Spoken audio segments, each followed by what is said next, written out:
Assalamu alaikum class 4 student. This is your lecture 4 and chapter name is Introducing Spreadsheet.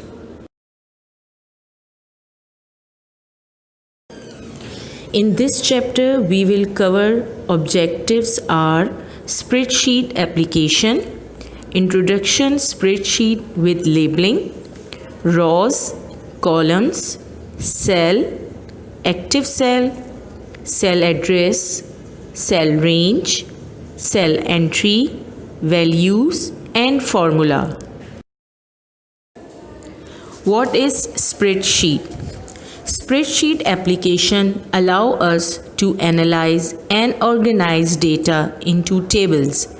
In other words, we can say spreadsheet used to organize data, make simple and complex calculation and then present the data in a bar graph and a pie chart. Student spreadsheet एक ऐसी application है जिसको हम MS Excel कहते हैं और ये application हम यूज़ करते हैं अपने डेटा को ऑर्गेनाइज़ करने के लिए, इसको अलाइन करने के लिए और इसको एनालाइज करने के लिए। इस स्प्रेडशीट का जो इस्तेमाल है वो कैलकुलेशन के लिए भी होता है और आप सिंपल सा अपना डेटा है वो ऑर्गेनाइज करके सेट करके भी रख सकते हैं। इसके अंदर आप बार ग्राफ भी शो कर सकते हैं, पाई चार्ट को भी शो कर सकते हैं। Student, in this slide we can see a spreadsheet with the labeling. Number 1 is cell number box. In this cell we have a cell address. Wherever your cursor is there, your cell address shows in this bar, in this box. Second is formula box. Formula box क्या होता है? आप cell के अंदर कोई भी formula, कोई भी टेक्स्ट, कोई भी नंबर राइट कर रहे हैं, whatever you write in the cell, वो जो कुछ भी आप राइट कर रहे हैं वो फार्मूला बॉक्स के अंदर शो होता है। The number third is menu bar. As you know that what is the menu bar, we have a different options in any software, so that softwares are in specific bar, so that bar is called the menu bar, like file menu, edit menu, view menu, insert menu, format and so on. Then standard toolbar. What is in standard toolbar? Usually we have some common options which we are using mostly in any software, so that options are in a standard toolbar. Then next is a formatting toolbar. What is the formatting? Format means you can change something in a different way, like you can increase your text size, you can give some style, you can give us some different colors on it. So you can do these all options through the formatting toolbar. Last one is downside. You can see that worksheet tab. What is a worksheet tab? Usually when we open this software MS Excel, we have a default 3 worksheets open, like sheet 1, sheet 2 and sheet 3. If you want to further sheet 4, so what we can do, we can insert the sheet 4, but by default we have only 3 sheets.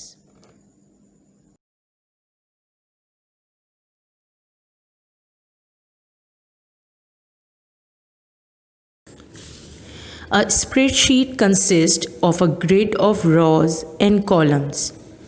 Rows are horizontal divisions of a worksheet. Each row is indicated by a number. Columns are vertical division of the worksheet. Each column is indicated by a letter. Spreadsheet में students basically होता ये है कि हमारे पास different direction की lines given होती हैं। कुछ लाइंस होती हैं वो वर्टिकल फॉर्म में होती है, कुछ लाइंस होती है वो हॉरिजॉन्टल फॉर्म में होती है। तो इन लाइंस का जो एक नक्शा हमारे सामने होता है उसे ग्रिड कहते हैं। ठीक है, अब ग्रिड जो है वो रॉज फॉर्म में भी होती है और कॉलम्स फॉर्म में भी होती है। रॉज क्या होते हैं, आपको कैसे पता चलेगा कि ये रॉज हैं और ये कॉलम्स हैं? तो रॉज में बेसिकली होता ये है कि जब स्टार्टिंग में जो नंबर गिवन्स होते हैं आपको, जब आप MS एक्सेल को ओपन करेंगे उसमें आप देखेंगे जिन लाइंस के स्टार्टिंग में नंबर्स गिवन होते हैं उसे हम रॉस कहते हैं और वो बेसिकली हॉरिजॉन्टल फॉर्म में होती है। इसी तरीके से कॉलम्स में आपको कैसे पता चलेगा कि दे ऑल आर कॉलम्स, इसके स्टार्टिंग में हमेशा लेटर गिवन होते हैं लाइक ABCD। दैट्स मीन कि वो लाइन जो नीचे तक जा रही है ये सब हमारी क्या है, कॉलम होते हैं। और सेकंड ये कि ये जो कॉलम्स होते हैं they all are in vertical forms. Cell, a cell is the area where a row and a column meet. Cells क्या होते हैं, जहाँ पे स्टूडेंट्स आप एक लाइन जो वर्टिकली मूव कर रही है और एक लाइन जो हॉरिजॉन्टली मूव कर रही है, उस लाइन का जो पॉइंट होता है जो एक दूसरे से टच कर रहा होता है और वहाँ पे एक छोटा सा बॉक्स क्रिएट हो जाता है, ठीक है। It is in a rectangle form, this is called the cell. Cell में आप क्या कर सकते हैं, anything you can write in a number form, anything you can write in a letter form, you can type, you can insert the formula and do the calculation. इसी तरीके से कि how do you know about which cell is a active cell? अब active cell क्या होता है कि when we click cell and enter a data in the active cell has a highlighted cell boundary. अब इसका क्या मतलब है, एक्टिव सेल जो होता है उसमें आप डेटा एंटर किया हुआ होता है। जब आपने किसी भी सेल को सेलेक्ट करेंगे और आप उसमें कुछ टाइप करना चाहेंगे तो that's mean this cell is a active cell. Active का मीन्स कि आप उसमें या तो कोई चीज़ लिख चुके हैं या इसमें कोई चीज़ राइट करना चाहते हैं। अब आपको कैसे पता चलेगा कि जिस सेल पे आप टाइप कर रहे हैं कि इज़ दिस डेफिनेटली कि जब आप किसी भी सेल को सिलेक्ट करते हैं तो आप देखें कि उसके सराउंडिंग में एक ब्लैक कलर का बॉर्डर आ जाता है। तो जो वो बॉर्डर है वो ये इंडिकेशन करता है कि this cell is a active cell. तो that's mean you can type, you can write anything in a form of letter, in a form of formula, in a form of numbers. This is called the active cell. Importance of the cell addresses in a spreadsheet, like in a MS Excel. The cell address consists of the column, letter, and row numbers.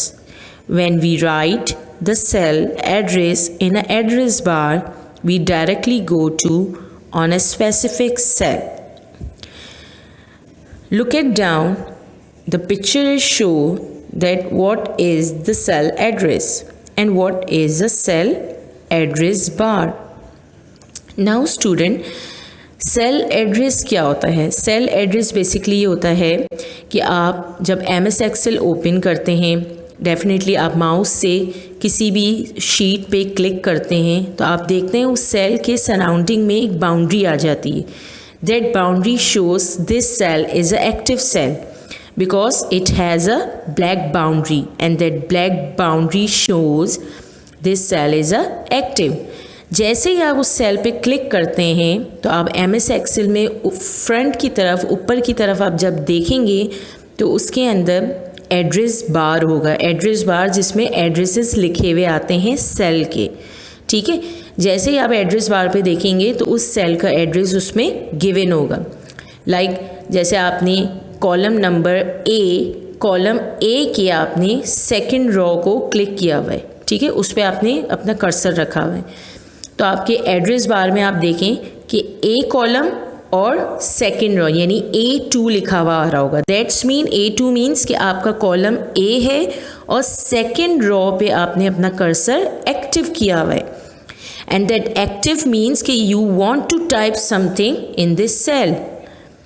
इसी तरीके से आप किसी specific cell पे जाना चाह रहे हैं, फॉर एग्ज़ाम्पल कि मैं D5 सेल पे जाना चाह रही हूँ, उस सेल के ऊपर मैंने किसी स्टूडेंट का नेम राइट किया, मैं एड्रेस बार पे जाऊँगी और वहाँ पे D5 कर दूँगी।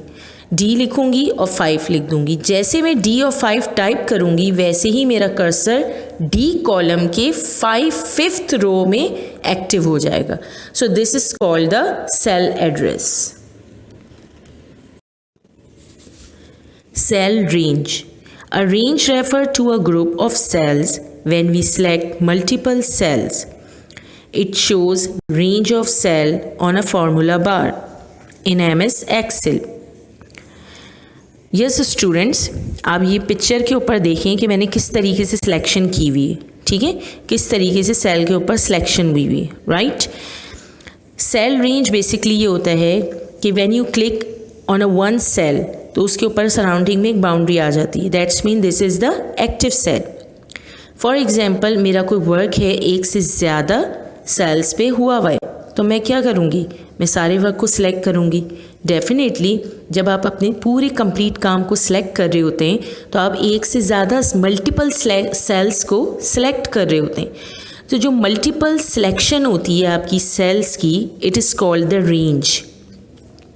जब आप उसको सेलेक्ट कर रहे होते हैं आप फार्मूला बार के ऊपर देखेंगे कि इस तरीके से एक एड्रेस आ जाता है, for example A1 semicolon D4, यानी आपने कॉलम A से रो 1 से जो आपने सिलेक्शन स्टार्ट की है तो कॉलम D के 4th रो तक आपने एक सिलेक्शन को फिनिश किया है।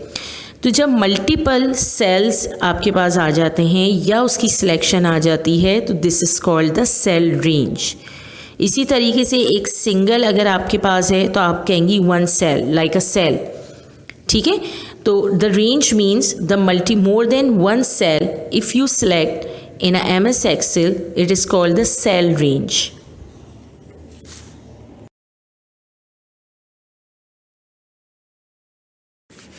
Cell entry. Data insert in a cell is called a cell entry. A cell entry may consist of data such as words, number or formula in a form. Student, आप picture देखिए, picture में आपको given है कि जिस तरीके से letter each cell में आपने जो है वो अपना डेटा एंटर किया है, but the type of data are different. Like आपने वन सेल के अंदर लेटर्स लिखे हुए इन अल्फ़ाबेट एंड सेकंड वाले में आप देखें कि उसमें जो है वो नंबर्स फॉर्म में आपने डेटा एंटर किया है and third are the formula. So what they all are a data but they have a different kind, उसकी एक डिफरेंट काइंड है। जब आप MS Excel के ऊपर काम करते हैं, उसकी वर्कशीट पे काम कर रहे होते हैं तो डेफिनेटली आप उसमें लेटर्स भी लिख रहे होते हैं, उसमें आप नंबर्स भी लिख रहे होते हैं, कहीं ना कहीं आप फार्मूला भी राइट कर रहे होते हैं। तो ये सबके मिक्सचर को हम सेल एंट्री कहते हैं, जिसमें हम different kind of data enter कर सकते हैं। Cell values. Numbers entered in a cell are called values. Values are used for calculation. They are always aligned to the right edges of the cell. Text is aligned to the left edges of the cell. Students, values ये होती हैं कि जब आप किसी भी cell के अंदर या अपनी वर्कशीट के अंदर जो MS Excel में आप यूज़ कर रहे हैं, जब नंबर आप उसमें एंटर करते हैं, नंबर इंसर्ट करते हैं, so they all are called values. Only the numbers, ये सब क्या कहलाती हैं, वैल्यूज़ कहलाती हैं। Formula. A formula performs a calculation using values from another cell. When a formula is entered into a cell, it must begin with equal sign. Students, आप picture के अंदर देखिए कि मैंने किस तरीके से फार्मूला जो है वो राइट किया हुआ है, ठीक है। द सेकेंड थिंग इज़ कि MS Excel mostly use for a calculation, ठीक है, फॉर मेकिंग अ टेबल। हमारा जो मेन पर्पस होता है वो यही होता है कि हम कोई टेबल इसमें क्रिएट करें, कैलकुलेशन करें। MS Excel के अंदर सबसे इम्पॉर्टेंट थिंग ये है कि whenever you can type any formula, so before you can type the formula you can put the equals to sign. अगर आपने फार्मूला परफॉर्म सही किया हुआ है, सही टाइप किया हुआ है, लेकिन आपने इक्वल्स टू नहीं किया है तो क्या होगा, उसकी परफॉर्मेंस सही नहीं दिखाएगा। तो कोई भी फार्मूला आपने इसमें टाइप करना है तो उससे बिफोर आपको एक इक्वल्स टू का साइन लगाना है, जिससे वो उसकी कैलकुलेशन को करेक्ट करके आपको प्रेजेंट करेगा। ठीक है students. Review of today's lecture. Spreadsheet application. Introduction, spreadsheet with labeling, columns and rows, cell, active cell, importance of cell address, range, cell entry, values and formula. Assignment number 1. In this chapter we have only the one assignment. Question number 1, learn all questions and answer. Question number 1 till question number 5 from your handout. Question number 2, complete book, page 45. Answers are here. The number 1 fill in the blanks answer is row, second blank answer is column, and third blank answer is grids. I have already given answers here that it's easy and convenient for you. Question number 3, complete book, page number 50. The answers are here. Windows.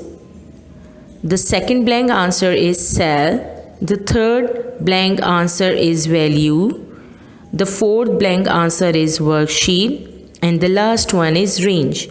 So the blanks you can see in your book, and the answers are here. You can copy out into your book.